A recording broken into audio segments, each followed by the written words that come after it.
Hello everyone, welcome to Daski Dunia. Today our topic is uh, reproduction, chapter number 6. So first we need to know definition of reproduction, right?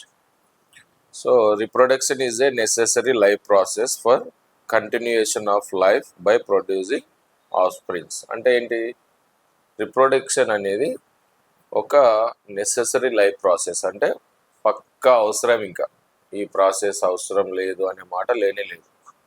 ఖచ్చితంగా ఇది necessary life process. అది ఎలాగ? ఇది continuation of life కోసం ఇది necessary life process. ఎందుకు ఇది continuation of life అంటే గ్రాండ్ ఫాదర్స్ గ్రాండ్ మదర్స్ తర్వాత మళ్ళీ మన ఫాదర్ మదర్ ఉంటారు, వాళ్ళు అక్కడికి కంటిన్యూ స్టార్ట్ చేశారు.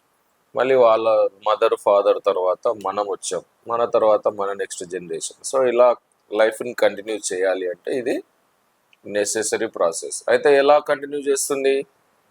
By giving birth to offsprings. Offsprings అంటే నెక్స్ట్ జనరేషన్, ఓకే, చిన్నపిల్లలు తర్వాత వచ్చే తరం.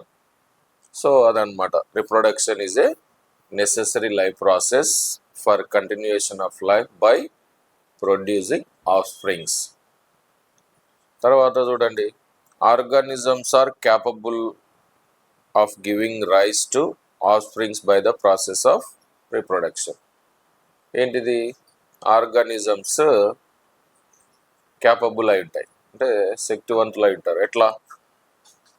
ఒక ఆఫ్ స్ప్రింగ్కి బర్త్ చేసే కెపాసిటీ వస్తుంది. ఎవరి వల్ల వస్తుంది? అది రిప్రొడక్షన్ అనే ప్రాసెస్ ఉంది కాబట్టి ఆ రిప్రొడక్షన్ ప్రాసెస్ వల్ల ఆర్గానిజమ్స్ ఇంకొక కొత్త లైఫ్ ఇచ్చే క్యాపబిలిటీ దానిలోకి వస్తాయి ఆర్గానిజమ్స్. తర్వాత సో ఇదంతా introduction. Some organisms May reproduce differently in different situations. ఏంటివి?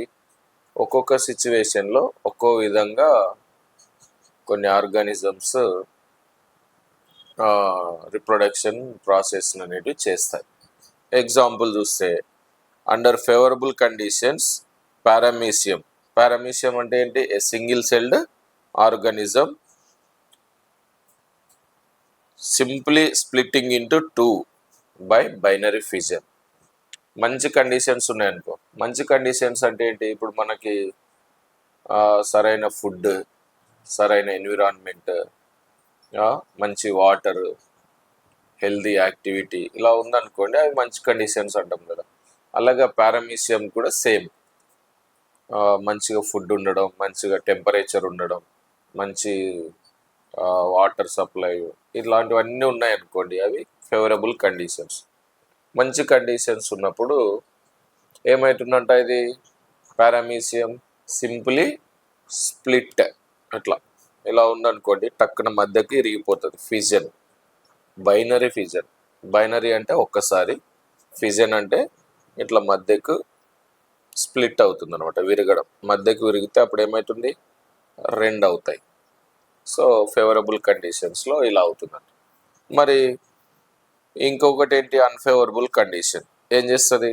This happens rapidly and many organisms are formed. ఇందాక బైనరీ ఫిజన్ అన్నాం కదా, ఇది ర్యాపిడ్గా అవుతూ ఉంటుంది. మంచి కండిషన్స్ ఉంటే ఒకటైందా, 1 2 అవుతుంది, 2 4 అవుతాయి, 4 8, 8 16, 16 32, అట్లా కటింగ్ అయితే ఎంత ర్యాపిడ్గా చాలా లైఫ్స్ ఫామ్ అయిపోతాయి.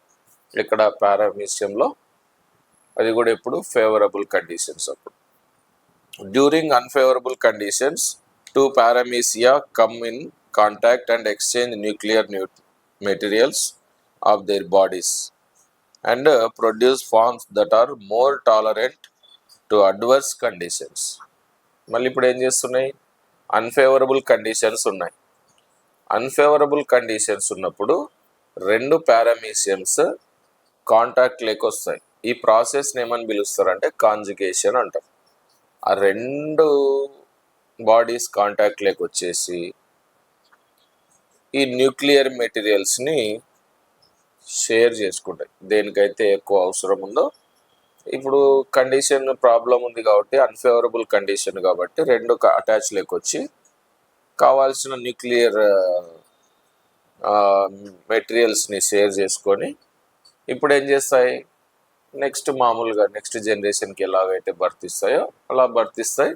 దీనివల్ల ఏమైతే టాలరెంట్ అంటే భరించగలిగిన వాటిని, ఆ కండిషన్కి భరించగలిగిన వాటినే ఆఫ్ స్ప్రింగ్స్గా ప్రొడ్యూస్ చేస్తాయి. ఓకే, దేనికి ఏం భరించడానికి? అడ్వర్స్ కండిషన్స్ అంటే కఠినమైన పరిస్థితులు ఉన్నాయి కదా. ఇప్పుడు అన్ఫేవరబుల్ కండిషన్ అంటే ఆ కండిషన్స్కి తగినట్టు నిలబడే కొత్త జనరేషన్ని అవి ఇస్తాయి. సో ఇది ఫేవరబుల్ కండిషన్ ఉన్నప్పుడు ఒక విధంగా అవుతుంది, అన్ఫేవరబుల్ కండిషన్ ఉన్నప్పుడు ఒక విధంగా అవుతున్నది. సో అలాగే చూడు, ఇది ఒక్కొక్క విధానంలో ఒకటి అయింది కదా. తర్వాత the time required to produce also varies from organisms to organism కదా. టైం పీరియడ్ ఉంటుంది కదా రిప్రొడ్యూస్ చేయడానికి, అది కూడా ఆర్గానిజంకి డిఫరెంట్ ఉంటుంది. ఇప్పుడు హ్యూమన్ బీయింగ్స్లో 9 months టు అట్లా, ఒకవేళ 270 నుంచి 280 days అంటాం కదా. అలాగే ఇన్సెక్ట్స్లో వేరే విధంగా ఉంటుంది, అలాగే ఇంకా మైక్రో ఆర్గానిజమ్స్లో వేరే ఉంటుంది, ఎలిఫెంట్లో వేరే ఉంటుంది. ఇట్లా డాగ్స్లో ఆ డేస్ అనే period of time to reproduce different from organism to organism కదా. అదొకటి. తర్వాత ఇంకొకటి చూడు, even within the organism there could B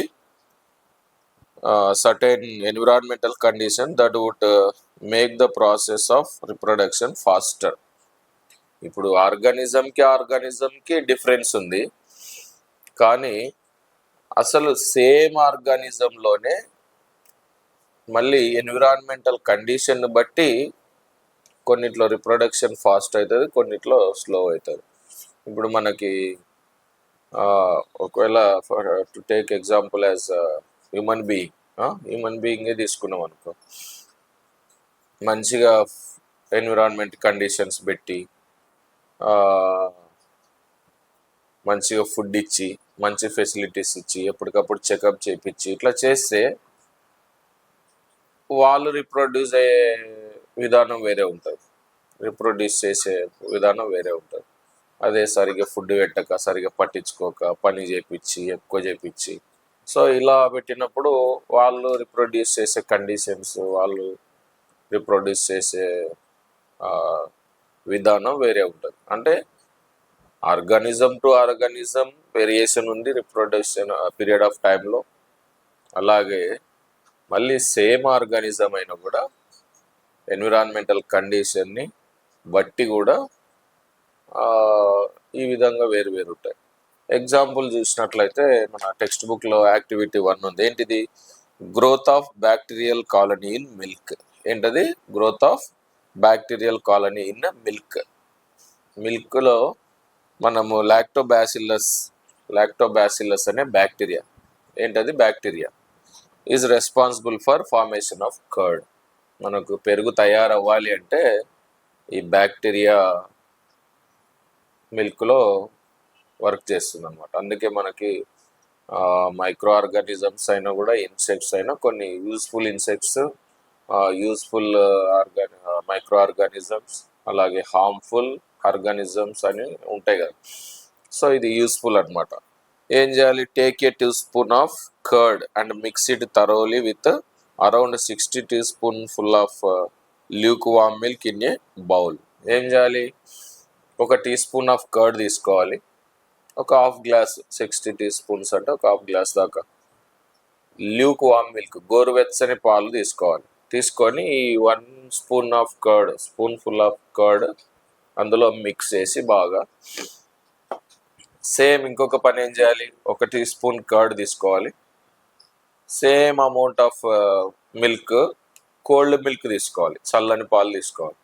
తీసుకొని అందులో 1 spoonful ఆఫ్ కర్డ్ వేసి మళ్ళీ మిక్స్ చేయాలి, థరోలీ మిక్స్ చేసి 2 పక్కకు పెట్టి లిడ్ పెట్టాలి, మూత పెట్టి ఎవ్రీ అవర్ అబ్జర్వ్ చేస్తూ ఉండాలి. Okay, keep on observing the 2 bowls every hour to see whether curd has been formed or not.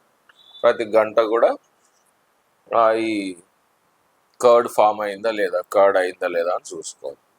కర్డ్లింగ్ indicates that there is an increase in number of bacteria. ఇప్పుడు curdling అంటే చిన్న చిన్న గడ్డ కడుతుంటుంది కదా, curd అవుతుంటే అంటే ఏంటి రీజన్? బ్యాక్టీరియాస్ ఇంక్రీజ్ అవుతుంటే నంబర్లో వాటి సంఖ్య పెరిగే కొద్దీ కర్డ్ అనేది ఫామ్ అయిపోతుంది అనమాట. ఓకే, సో డ్యూరింగ్ ఇది ఒకటి అనమాట. సో ఇక్కడ ఏంటి మరి ఎన్విరాన్మెంటల్ కండిషన్స్, ఇందులోనేమో ల్యూక్వామ్ మిల్క్ అంటే గోరువెచ్చని పాలు, ఇందులో ఏంటి చల్లని పాలు. ఏది తొందరగా అవుతుంది? ల్యూక్వామ్ మిల్క్ తొందరగా అవుతుంది. రీజన్ ఏంటి ఇక్కడ అంటే టెంపరేచర్ కనుక గోరువెచ్చగా ఉంటే బ్యాక్టీరియాలు మంచిగా తొందరగా రిప్రొడ్యూస్ చేస్తాయి. టెంపరేచర్ కనుక కూల్గా ఉందంటే ఆ సిచ్యువేషన్లో బ్యాక్టీరియాస్ అంతా డెవలప్ అవ్వవు. మరి దీని పరిస్థితి ఏంది? కోల్డ్ మిల్క్లో మనము కర్డ్ వేస్తే it will take long time to form curd, some times no curd forming. ఒక్కొక్కసారి కర్డ్ కూడా అవ్వదు, ఇట్లా అంటే పాలు చెడిపోయి ఉంటాయి. కొన్నిసార్లు చాలా లేట్, ఈరోజు మా పొద్దున వేస్తే ఎప్పుడో సాయంత్రానికో రేపటికో అవుతాయి. ఇదైతే మ్యాక్సిమం తొందరగా అవుతాయి ఓకే, గోరువెచ్చని పాలలో తోడేస్తే. ఓకే, ఇదొక సిచ్యువేషన్. ఏం సిచ్యువేషన్ ఇది? Example, based on the environmental conditions reproduction process varies. Okay కదా, వేరీ. ఇది మన ఫాస్ట్గా అయిపోతుంది ల్యూక్వామ్ మిల్క్లో కర్డ్ ఫార్మేషన్, అదే కోల్డ్ మిల్క్లో బ్యాక్టీరియా అనేది లేట్గా అవుతుంది. ఇక్కడ తొందరగా బ్యాక్టీరియాస్ ఇంక్రీజింగ్ ఇన్ నెంబర్. ఇంకా చూడండి, during rainy season you may have wonder to see how swarms of insects suddenly appears కదా. మనం బయటికి వెళ్తే రైనీ సీజన్లో మన స్నాక్స్ బండ్ల దగ్గర లేకపోతే స్ట్రీట్ లైట్ల దగ్గర ఎన్ని రకాల పురుగులు ఉంటాయి చూడండి, ఇన్సెక్ట్స్ ఉన్నట్టుండి వచ్చేస్తాయి. కొన్ని వేలు మిలియన్లు ఆ సీజన్లో అప్పటికప్పుడే వచ్చేస్తాయి కదా. నిన్న వర్షం లేకపోతే ఉండదు, ఈరోజు వర్షం పడితే ఈ రోజే ఎన్ని పురుగులు వచ్చేస్తాయి. అంటే ఎంత స్పీడ్గా వాటి రిప్రొడక్షన్ అవుతుందో ఒకసారి జస్ట్ ఇమాజిన్.